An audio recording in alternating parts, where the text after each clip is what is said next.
দ্বিতীয়। তো ভোটের পরিবেশ খুব ভালো মনে হয়েছে, খুবই সুন্দর। তো আমার মনে হয় ভোট গ্রহণের সিস্টেম সব কিছু মিলিয়ে ভালো ছিল। আমরা বলেছিলাম শিক্ষার্থী ভাই বোনেরা যদি তারা নিরাপদে ক্যাম্পাসে আসতে পারে, এই যাতায়াতটা যদি সহজ হয়, তাহলে সকলেই ভোট কেন্দ্রে আসবে বলে আমি মনে করি। এবং আমরা কয়েকটি জায়গায় শুনেছি ভোটের গতি একটু ধীর গতি।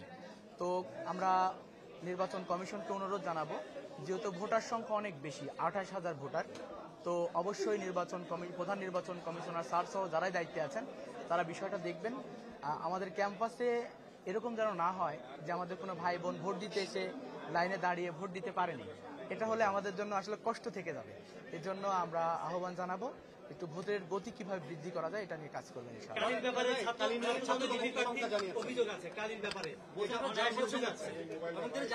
এখন কালি তো এই যে আমি ভোট দিলাম আমাকেও দেওয়া হয়েছে। তো এখন যদি কালি মুছে যায়, আমরা অমোচনীয় কালির কথা বলছি। এখানে এই যে দেখতেছেন আপনারা, দেখেন আমি মাত্র ভোট দিয়ে বের হয়ে আসলাম, আসার পরে আমি মুছতেছি আপনাদের সামনেই। তার মানে এই কালিটি মুছে যাচ্ছে। এটা একটা মুছনীয় কালি।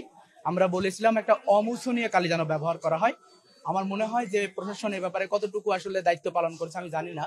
আমাদের ভোটাররাই আমি মনে করি যে শঙ্কিত হওয়ার স্বাভাবিক। তো আপনারা চোখ কান খোলা রাখুন, আমরাও চোখ কান খোলা রাখবো। এবং আপনারা অবশ্যই নির্বাচন কমিশনে জানতে চান যে তারা কেন একটা মুছনীয় কালি দিল, তারা কেন অমুছনীয় কালি দেয়নি। এই ব্যাপারটা আপনারা ওপেন করলে আমরা খুব বেশি খুশি হব। প্রার্থী হিসেবে অবশ্যই সংখ্যা থেকে আমাদের দাবি ছিল অমুছনীয় কালি দিতে হবে। আমি আপনাদের সামনে দেখালাম একটা মুছনীয় কালি তারা সেখানে ব্যবহার করেছে।